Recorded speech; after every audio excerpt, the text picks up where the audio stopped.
Have you ever used the computers in the house? No, Ever? no, I don't use the computers in the house. Okay. We've had to seize them under warrant.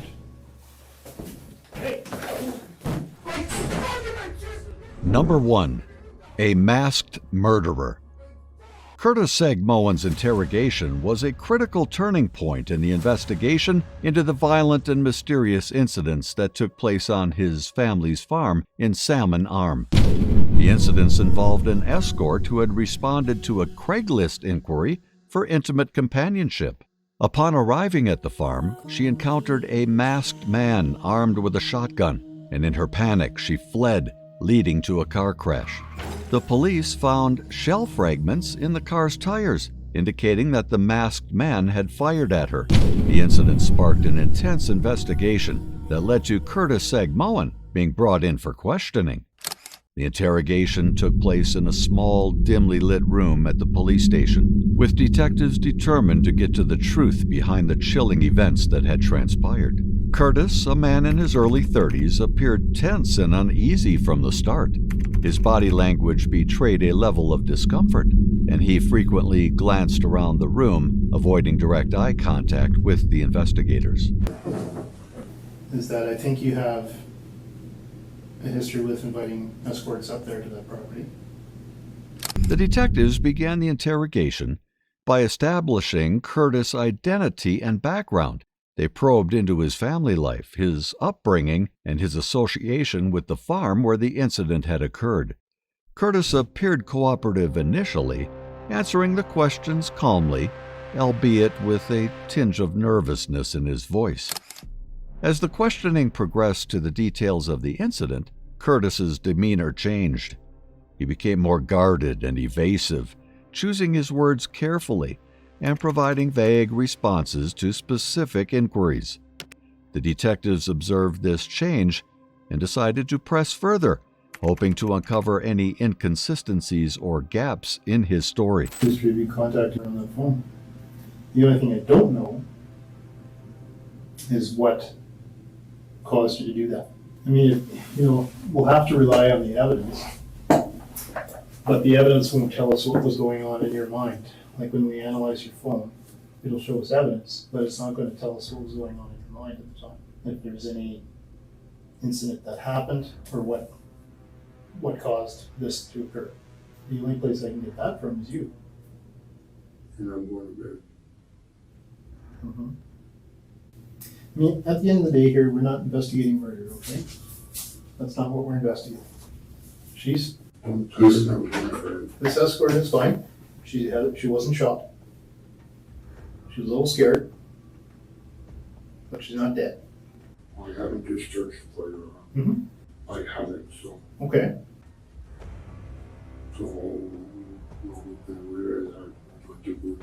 Well, if that's true, we'll find that evidence. So we'll be able to determine that you haven't fired anything.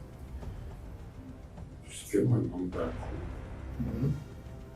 Yeah, she'll be back in the house tomorrow.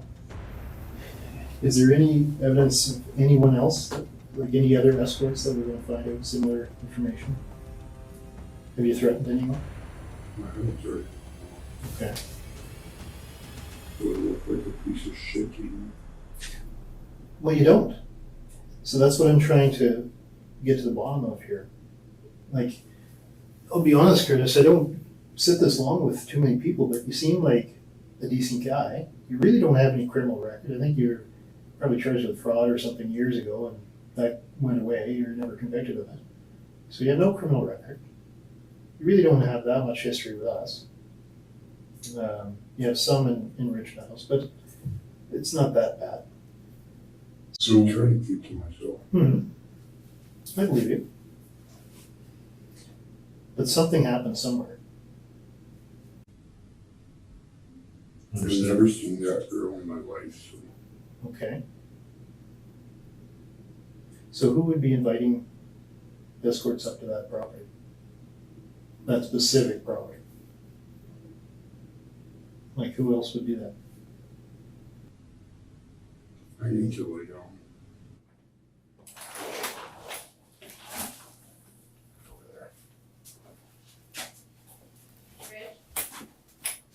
1 second, Chris.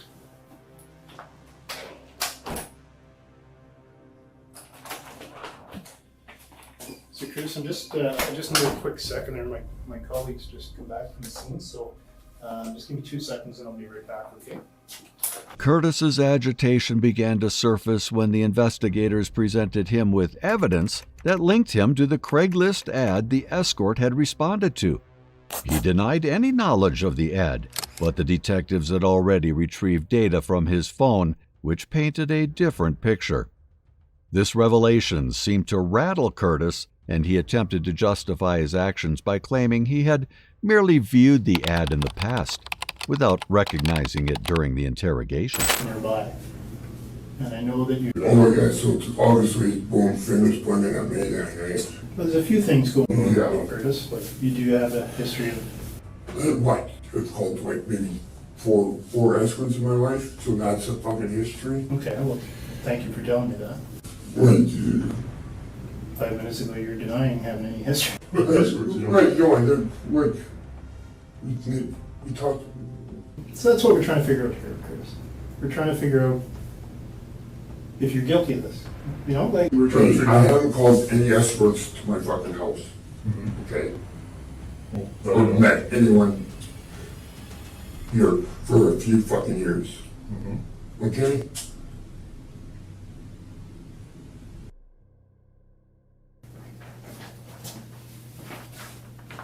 I got a few pictures to show you here as well.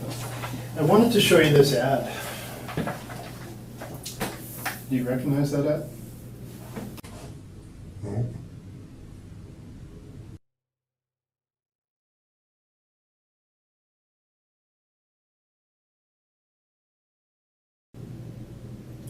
So one thing that we're going to have to do when we search your phone,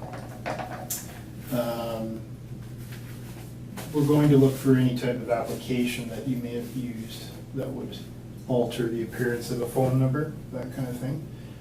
Do you ever hear of spoofing? Where if you use your phone to dial another one, but somehow manipulate the phone number to appear differently. Yeah, You know what I'm talking about? okay. So we're going to be examining your phone for that. Have you ever used that type of application?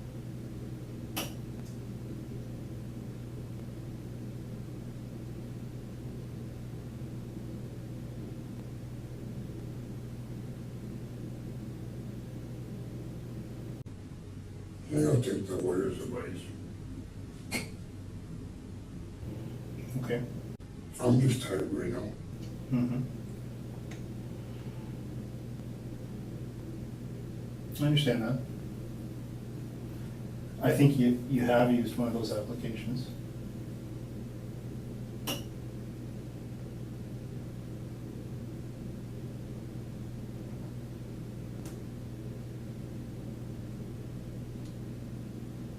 And I think you used it when you contacted.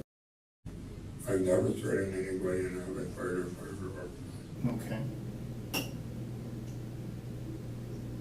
Did you meet with her that night? I haven't met anyone.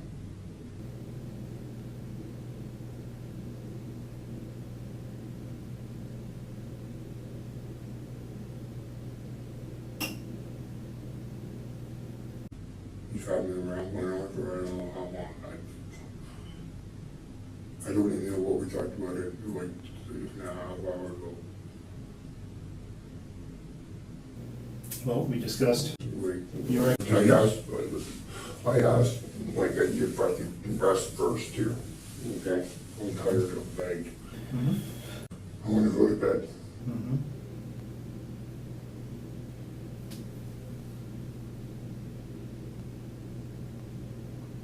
Part of what told me, Curtis, is that when she arrived at, she noticed that the gate is locked. And when she got out of the gate, or when she got out of her car to go unlock the gate, somebody appeared behind her. And he had his face masked, and he was wearing some type of, the way she described it, it may not have been, that's how it was perceived to her. So she provided some more descriptions of the clothing. And she described the male that was holding his holding a gun. He came out of the woods. Now initially the male wasn't pointing the gun at her. He was pointing it up in the air. So I think that's a good thing. It means to me that the person that came out of that woods wasn't trying to kill her. Maybe he was trying to scare her for some reason.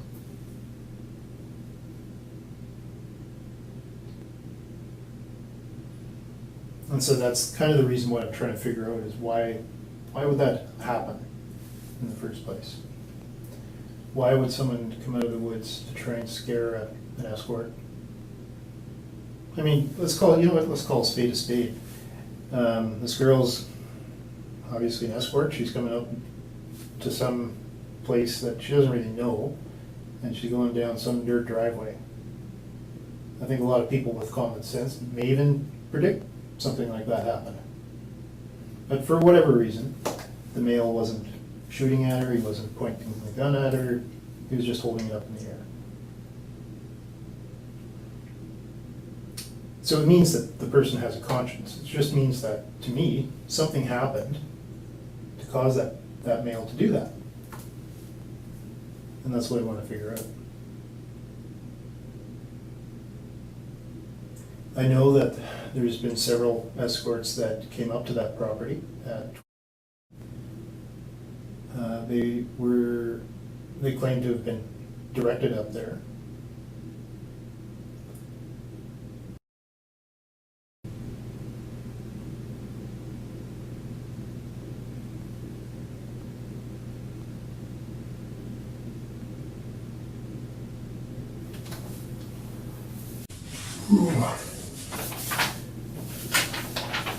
Here are the slug fragments inside of the tire.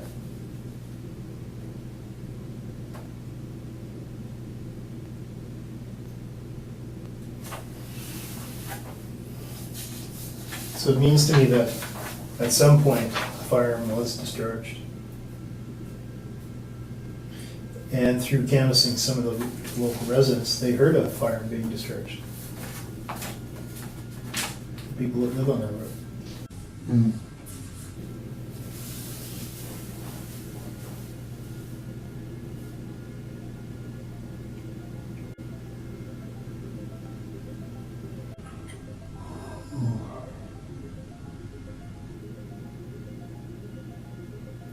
If you did contact her, Curtis, and there's another story behind all of this, like I kept telling you, if there is another story behind all this, let us know so we can investigate that. If you didn't do this, help us out so we can clear it. If you did do this, if you did contact her, what happened? Like, I don't know. I mean, we're getting her side of it. And for all I know, something else could have happened that night where maybe you felt the need to defend yourself.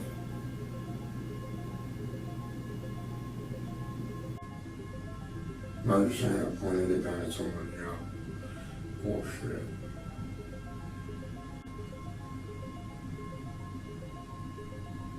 That's what you're saying. What I'm saying is, No, that's what you're saying. I got, no. sorry?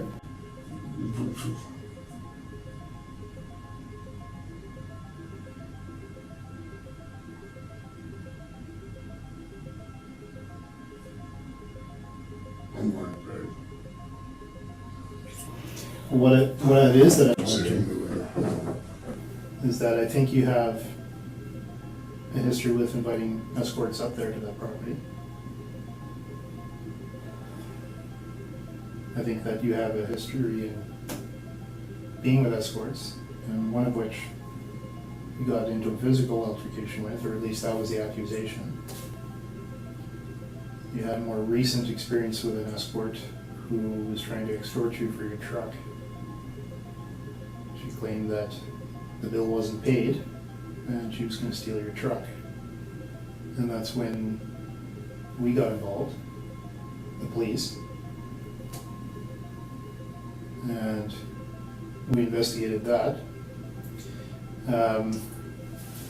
I believe that you live close by to that address. You have access to. I'm hungry and I'm tired. The investigators remained calm and composed, refusing to be swayed by Curtis's deflections. They confronted him with the evidence and asked direct, pointed questions, hoping to elicit more concrete answers. Curtis's frustration was palpable, and he grew increasingly defensive, raising his voice and even slamming his hand on the table at one point. During his state of anger, Curtis completely lost it when he decided to throw a chair to let out his frustration. But even that didn't sway the detective, who stayed calm and composed and continued with the question. I'll get you another one in a bit.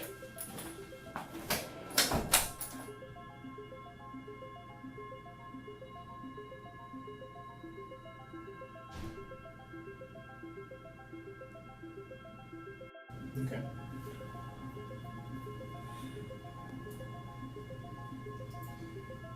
Have you ever used the computers in the house? No, Ever? no, I don't use the computers in the house. Okay. We've had to seize them under warrant. Hey!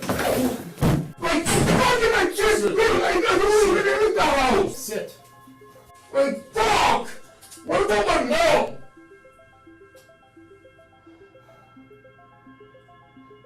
We're here to talk about it. You losing your cool is not helping. I'm sorry, I've been trying. Like, Put the chair upright. sorry. Sorry.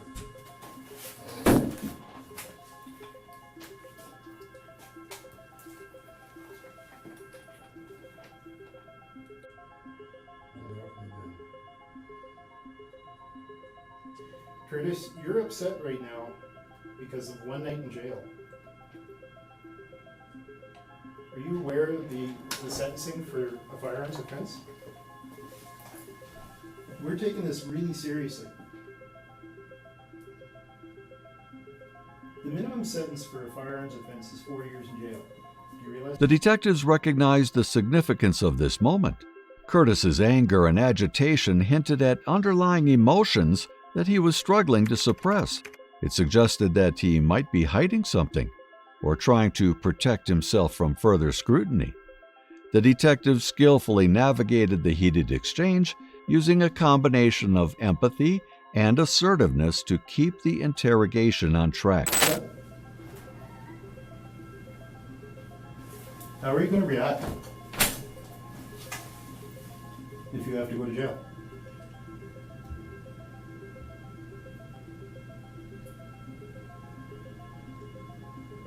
We're trying to provide you an opportunity here to get ahead of this and provide your side of the story. I'm not going to jail. Talk to me about that. I'm not going to be stuck in a room like that.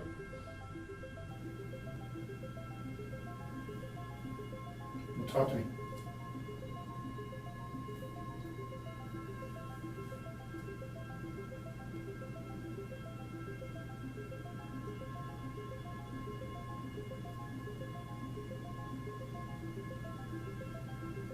Last time I fired a firearm was last year. Did you meet this girl? I didn't meet a girl.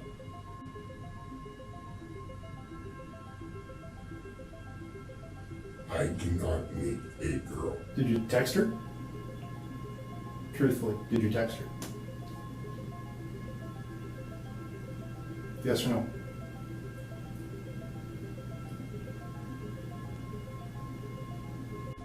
I texted a girl. Okay, thank you. Thank you for telling me the truth. You want to shake my hand? Sure. Thank you. But I never fired a firearm. Okay, I never threatened anyone. so what did happen?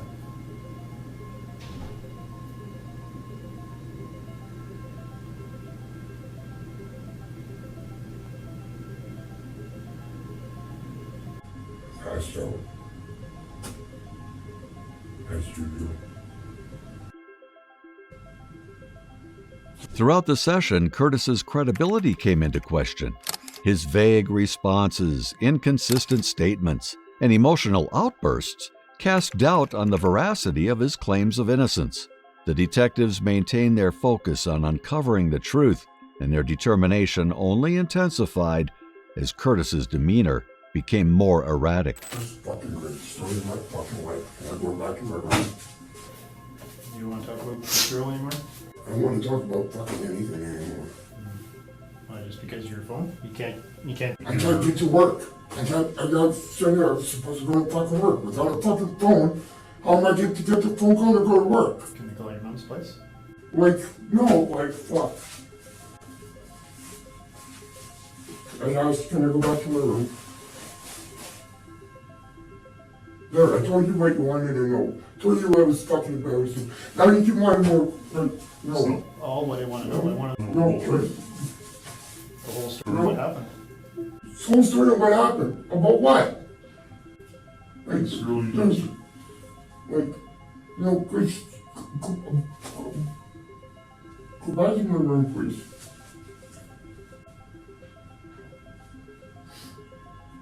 Unless you really thought that if we could go for a smoke first, you said no, talk to me first. So I talked to you first, right? We shook hands, but when I asked you, please can I go back to my room, that we would.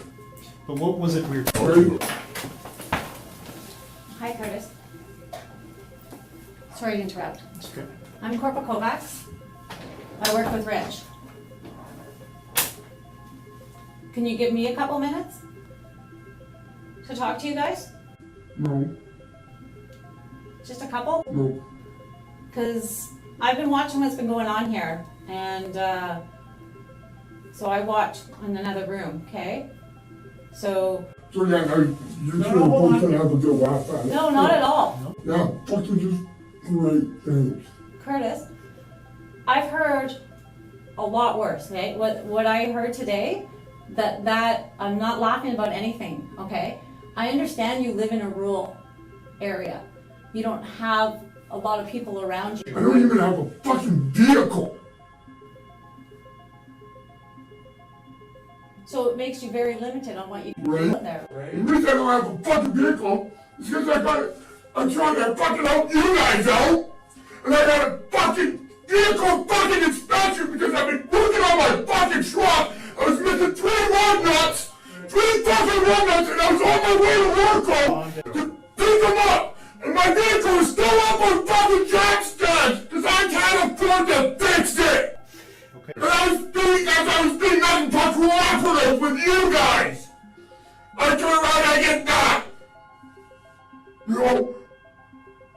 So, you know what? Fuck it! Curtis, you need to calm down a bit, okay? I'm sorry that I apologize for losing my temper, okay? This is the way I feel.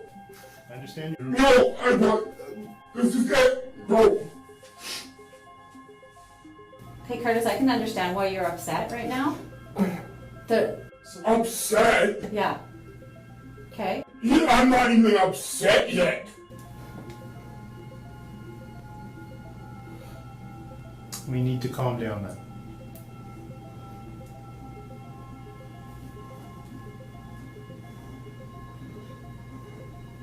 So, Curtis, What time is it? 2 o'clock.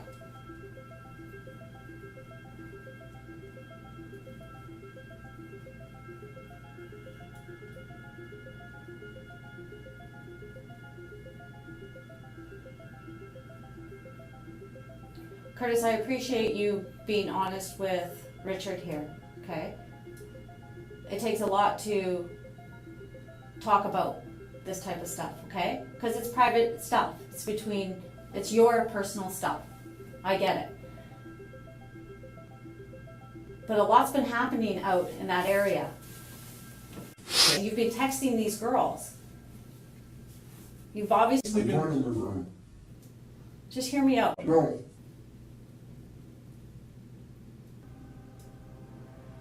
Texting girls and asking them to come to certain. Despite the heated exchanges, the detectives refrained from making any accusations.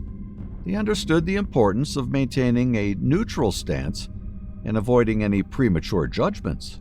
Instead, they allowed Curtis to speak and listened attentively, hoping that he might inadvertently reveal crucial information that could shed light on the incident.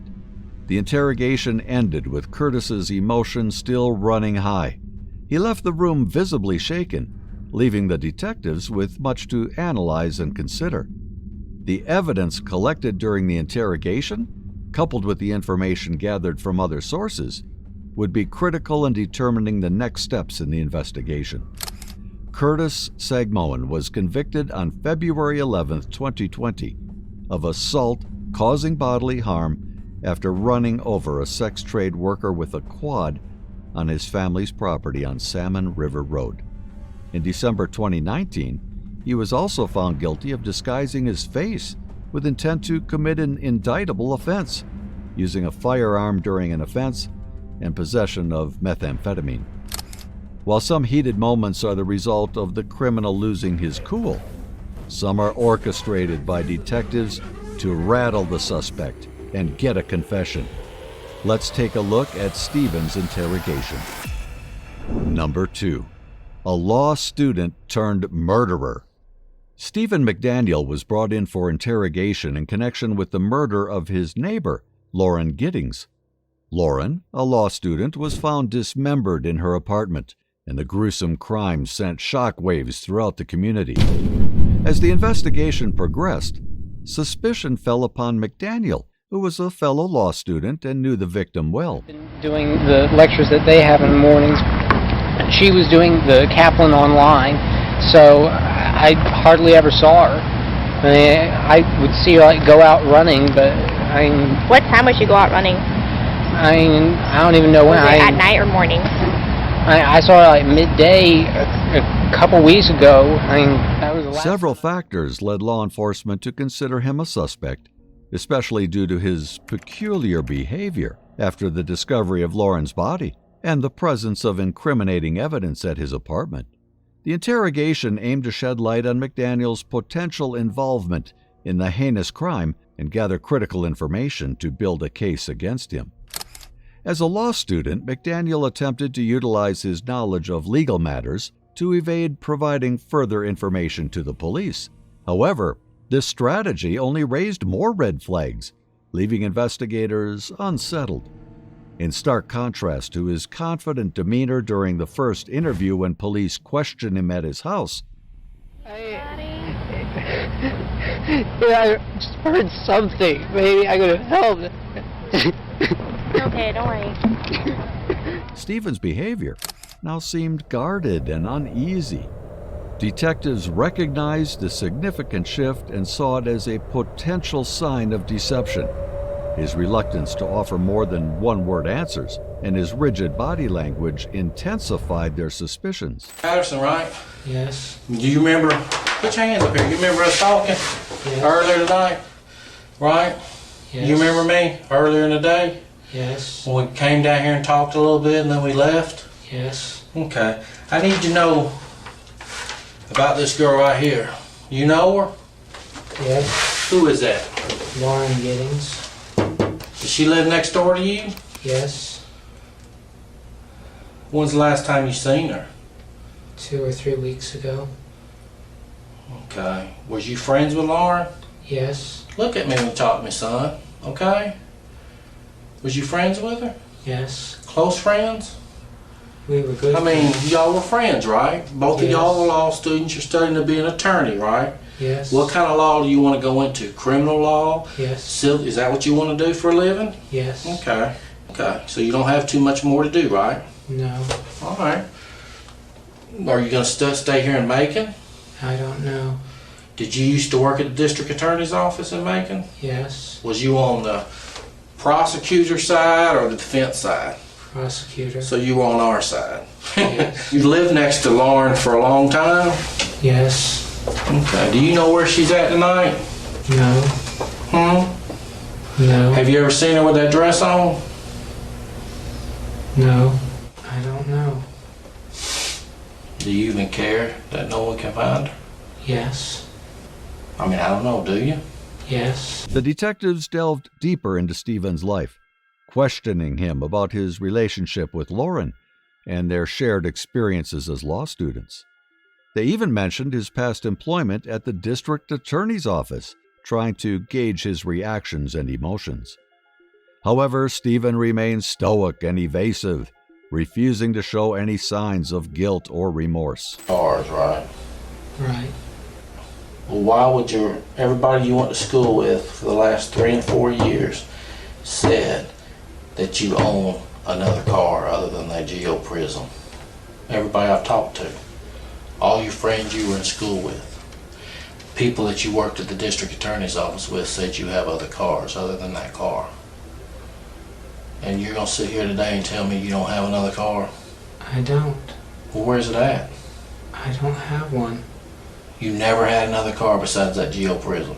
No. So if I call your granddaddy, he's gonna tell me that you only have one car. Yes. What's his phone number? I don't know. Yeah, you do, because I already have his number. You don't know his phone number? No.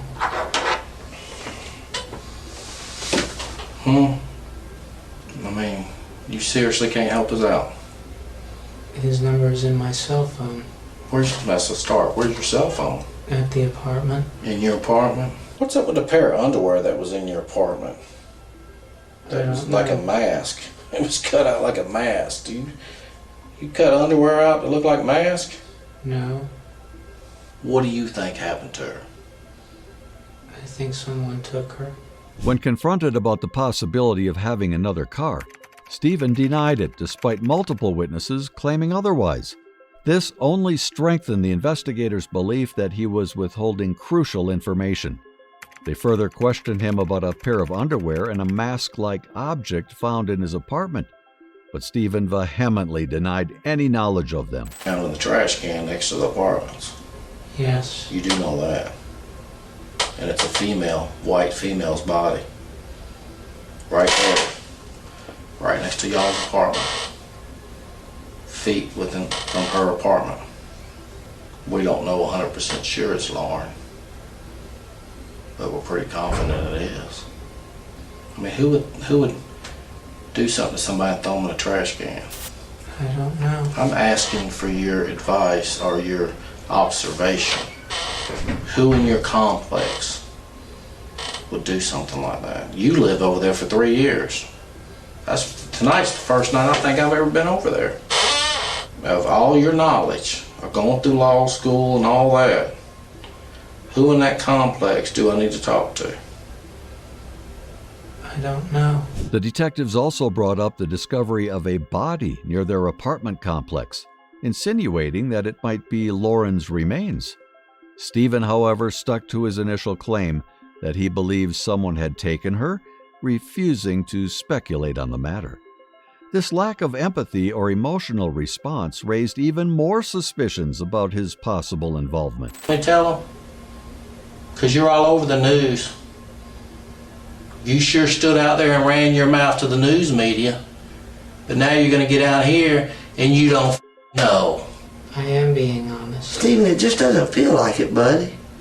You know, I get the sense that there's something weighing heavy on your heart right now. And it's breaking you down. And you feel bad about it. I can tell you haven't slept much, have you, in the last few days, have you? No. Like something's weighing on your mind, ain't it? We were looking for Lauren. You started looking for Lauren yesterday. Yes. But you haven't slept in several days, have you? Yes. You have? Yes. Earlier when I talked to you, you said you hadn't slept in days, that this morning was the first time you was able to get any sleep, was this morning, for a little bit. No. Yes, that's what you said. That's what you told me. So I asked you, well, if you haven't been able to sleep in several days, what have you been doing, studying? And you said, yeah, studying. You don't remember that? No. Are you a sorry piece of shit that you want me to tell her that? You got your ass on that fucking news and stood out there and gave a media report that her mother saw about her missing daughter. And you want me to sit there and tell them that you don't know. Is that what you want me to tell them? Because you're all over the news. You sure stood out there and ran your mouth to the news media. But now you're gonna get out here and you don't fucking know. You know. You're just a sorry piece of shit that don't give a right? No. Well, why'd you tell the media everything? Do you need to see what you told the media today? It was on the 11 o'clock news. Well, I'm asking you. Tell me. I want to know. I don't know where she is. That ain't what you told the media. You didn't stand in front of that camera and say, I don't know. I don't know. I don't know. Right? You buy all these weapons. Was you ever in the military? No. What do you need all these weapons for? Are you scared somebody's gonna hurt you? No. What do you need all these weapons for? To have. Why? There's a reason why. Were you molested as a child? No. Then why do you need all these weapons? To have. Why? Give me one good reason. Just give me one reason. To have. Why? Does it make you feel important? No. Are you a big guy because you got a weapon? No. Do you even know how to use it? Yes. I need you to tell me what you want me to tell her mother. And then I won't ask you another thing. I'm not going to tell her mother that you don't know, because her mother saw you on the news tonight. And she cried all the way down to Macon. Because you had the balls to get on the news and tell everybody everything. You didn't have no problem talking to the news when they asked you questions. I'm asking you questions. Where's Lauren? I don't know. Yes, you do know. You do know. You do know. You know. You know. You do know. In a last attempt to elicit a reaction, the detectives mentioned Lauren's grieving mother and questioned how Stephen would explain the situation to her. They emphasized that the whole community was watching and waiting for answers. Despite this emotional appeal, Stephen remained unmoved, providing no additional insight. As the interview progressed, the investigators brought in one of Stephen's friends, David Whitmire, to shed light on his character. David described Stephen as a loner, which aligned with the image of someone who might be socially isolated, possibly leading to such a horrific act. You know, Stephen could stay in there a long time and not come back out. And so I would like... Just stay in his house, his apartment for days? Yeah. And I would say, you know, and I don't know, like adopting a puppy or something, I'd say, Stephen, and and I also didn't always want to eat alone, so I'd say, let's go down to 5 guys. Despite the detectives' attempts to crack Stephen's facade and obtain vital information, he continued to remain tight-lipped, revealing nothing beyond his initial denial of involvement. This unwillingness to cooperate only fueled the belief that Stephen was the prime suspect in Lauren's murder. But you're acting like this. I don't understand. Okay. Earlier today, we sat here and talked. But now you're acting like you don't know what's going on.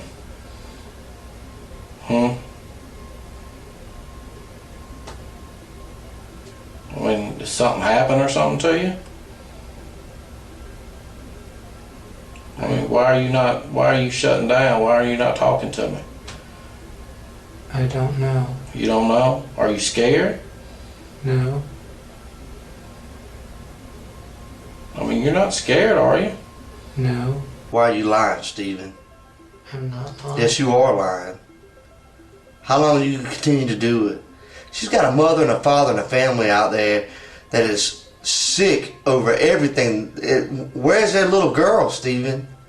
I don't know. Stephen, you know. Where? I don't know. Stephen. You're going to look at this right here, this little girl right here, and you're going to say you don't know? I know you know. I don't know. Yes, you know. What are you going to say tomorrow when I say we got your hair with the body? What are you gonna say to me then? Cause you know, like I go like that. Look at my hair. That's how easy it falls out. Look at all that on your head. You don't think none fell out? It did. So you didn't look like a monster at the end. Because you know what? I don't believe that you're a monster, Stephen. I believe that you're a good guy. You've been picked on. Girls didn't show you the respect that you deserved. You did something stupid. And I believe you feel bad about it. And that's why you're all freaked out right now. But I'm giving you the opportunity to get right. I'm giving you an opportunity to show everybody you're not a monster, that you feel bad about what happened. Your hair is there, man. Your hair is there. We got your hair with the body. How's that, Stephen? I don't know. Yes, you do know. Yes, you do know, Stephen. Stephen's behavior during the interrogation and the subsequent investigation shed light on his troubled psyche. As a law student studying criminal law, he understood the techniques and tactics used by the police during questioning, making him more guarded in his responses. His narcissistic traits, along with a desire for attention and notoriety, may have driven him to commit the crime. Tell me what the hell happened so we can move on. I don't know. Well, how many times you gonna say I don't know? How many times you gonna say it? When are you gonna say I remember, but I don't want to remember what happened to her? How many times you gonna say that? If you did something that you regret, you need to let me know. I didn't. Well, who did? I don't know. Well, a body was found over here, right next to where you live. And what do you have in your apartments? A lot of knives. A lot of guns. Right? Yes. And I'm asking you about it, and you're just saying, I don't know. That's all. That's the only answer you can give is I don't know. But 6 hours or a couple hours ago, you was out there telling the media everything. You didn't stand in front of that camera and say, I don't know. You were actually answering questions. Right? How many interviews did you give? 3? I don't know. Well, you gave like 3. Do you think that was a proper thing to do when a mother's looking for her child? They asked me what happened. And what did you tell them? What did you tell them? That Lauren was missing. Okay. What else did you tell them? That we had gone looking for her. Okay. And what? And that we hadn't found her. And what else did they ask you? I don't remember. Why don't you remember? I don't. You're telling me that you went through law school.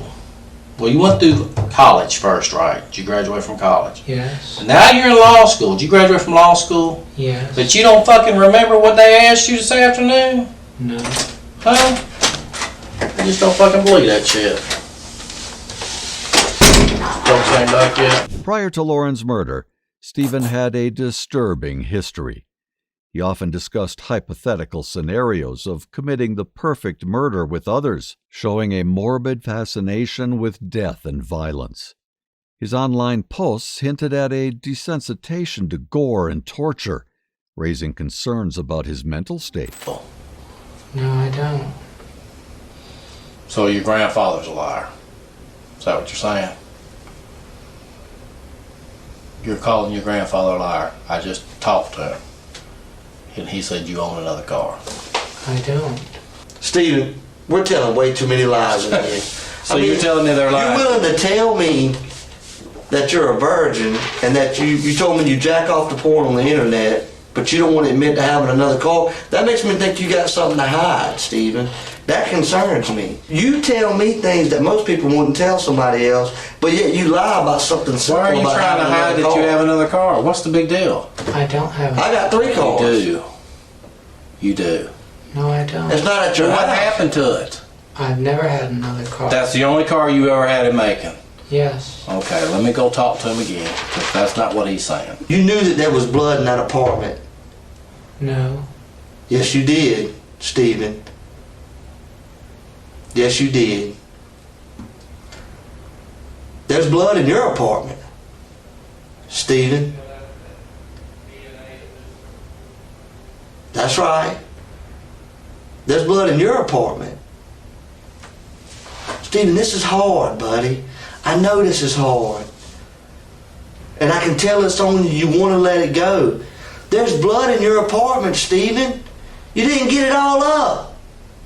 It didn't all come off. You scrubbed and you wiped. But we can tell that. Don't you wipe CSI?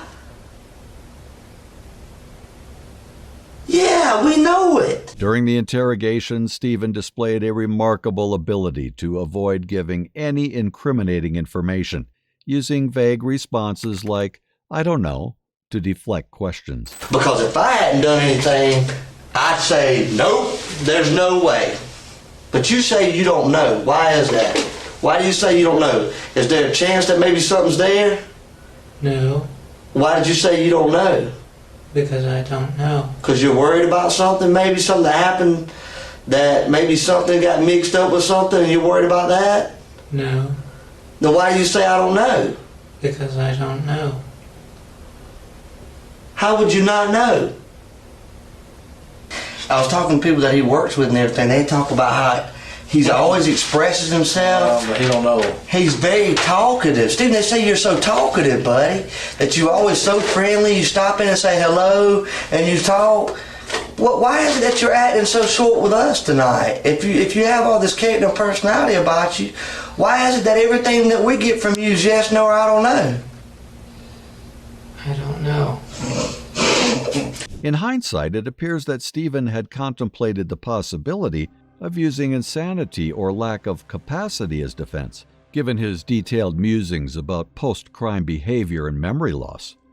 Whether he intended to pursue such a defense remains uncertain, but it's clear that his mind was consumed by dark and disturbing thoughts. In your apartment. Yes. And,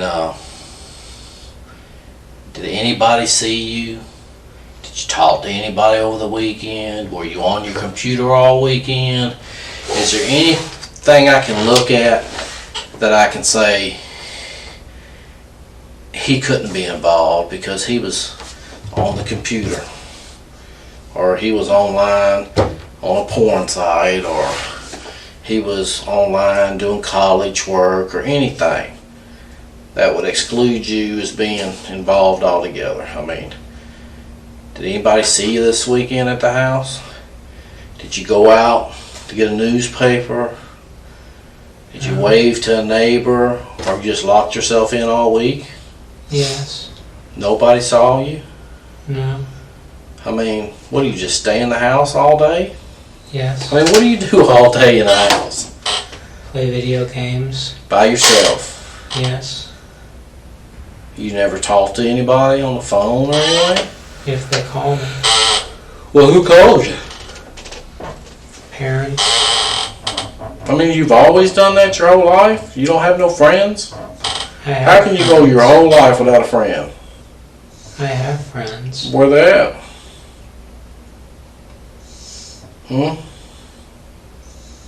Where they at? You have any friends here in Macon? Yes. Name one, because everybody I talked to said they ain't your friend. Ryan Granger. Cass Lawson. Ashley Morehouse. Carmen Love. That's the same people I talked to today, and they're not your friend. Okay? They're not your friend.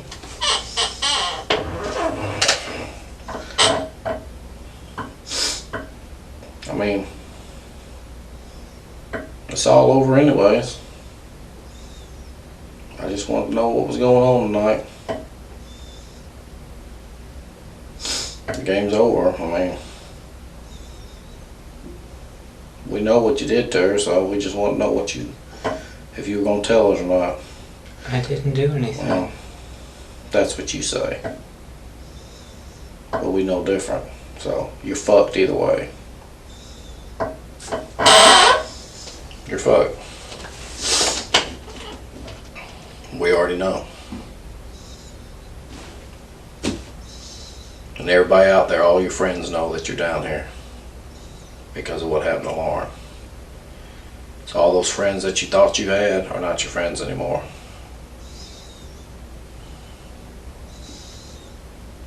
Okay, there'll be no more video games. Alright? Not all. This is the end. Is there anything you want to say? I didn't do anything. Well, that's what you say. That's what you say. Stick to your story. Because it's over. We're tired of talking to you. Okay. We know you killed her. We know you put her body in the trash can. Simple as that. The news media knows it. Glenda knows it, your mother. Your sister knows it. Your sister's husband knows it. The one that used to beat your sister, he knows it. You know what he said? He said he's a crazy motherfucker is what he said when I called him. That's your own family calling you crazy. Your own family said you're crazy.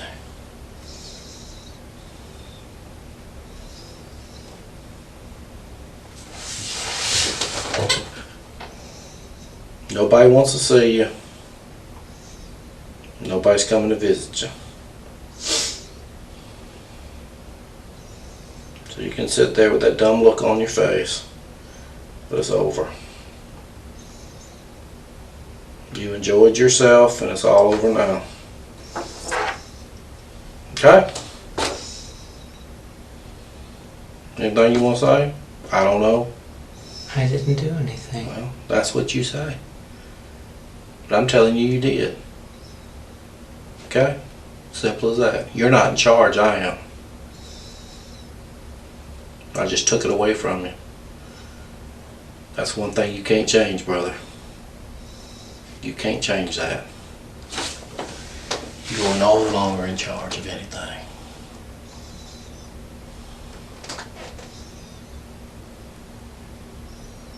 Okay? You understand that?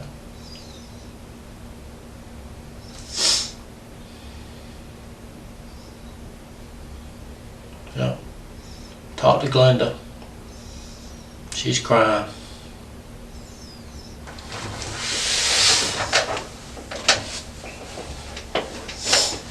She's supposed to be coming down here. I told them the whole story. And they told me what you used to tell them about your next door neighbor too.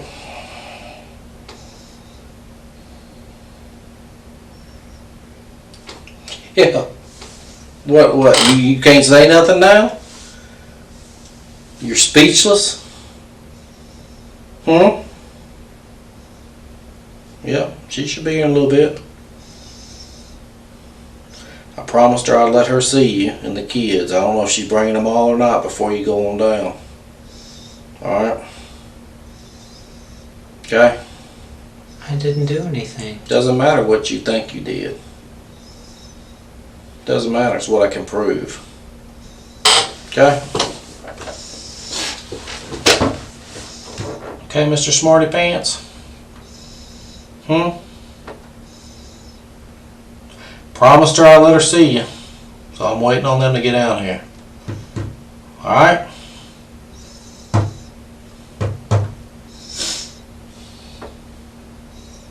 Okay? I'm taking Glenda's statement about what you used to tell her about your neighbor. About about what you tell her about your guns and your knives and your sister's husband's coming, because he said you crazy. Your sister is married still, right? Yes. He used to beat her back in the day. I don't know. Well, you sit in here and think about it for a little bit, okay? Okay. Got plenty of time to think now, don't you? Yep. Got plenty of time to think. You thought you were smarter than everybody else, but you're not. You're not. The sad thing about it is you probably could have made something with your life. But you chose a different route because, one, you don't have a girlfriend, and two, you're never going to get a girlfriend.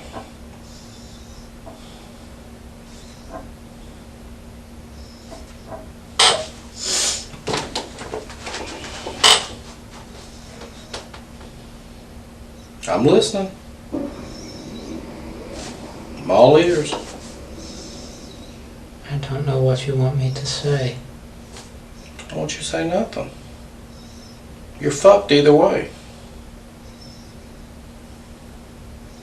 Do you understand that? I didn't do anything. That's your side of the story.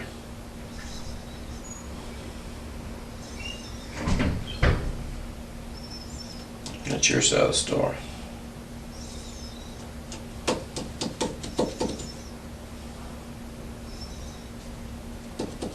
Works both ways, brother. Works both ways. Ain't gonna be no more yelling. Ain't nobody gonna yell at you. They're gonna come in here and cry and kiss you goodbye. I'm gonna take their statement and it's all over. You do understand that, right? I didn't do anything. That's what you say. That's what you say. Because you haven't told us anything.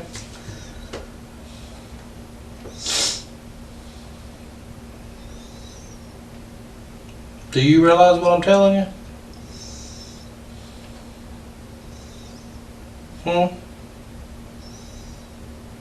Okay. Well, you sit there and think about it a little bit, okay? I'll come back and check on you.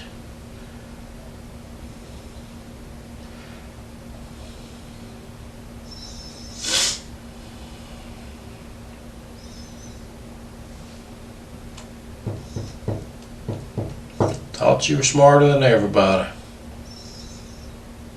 But you fucked up. You fucked up. Somebody always leaves something at a crime scene. You fucked up.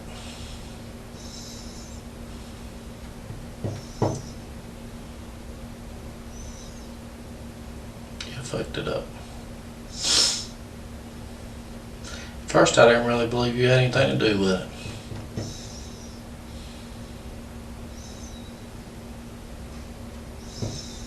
They said, man, it couldn't have been him. He used to work down the DA's office with us. He's a good guy. He used to help us out. Friendly guy and everything. Couldn't be him. He couldn't have done something like that.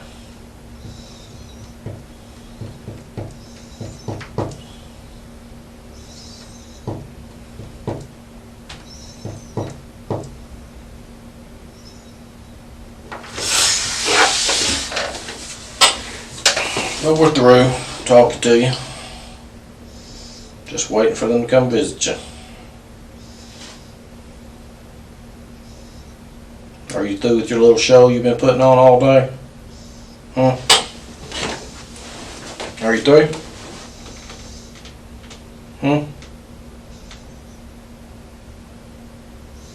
You're not gonna win. Too much evidence. Too much evidence.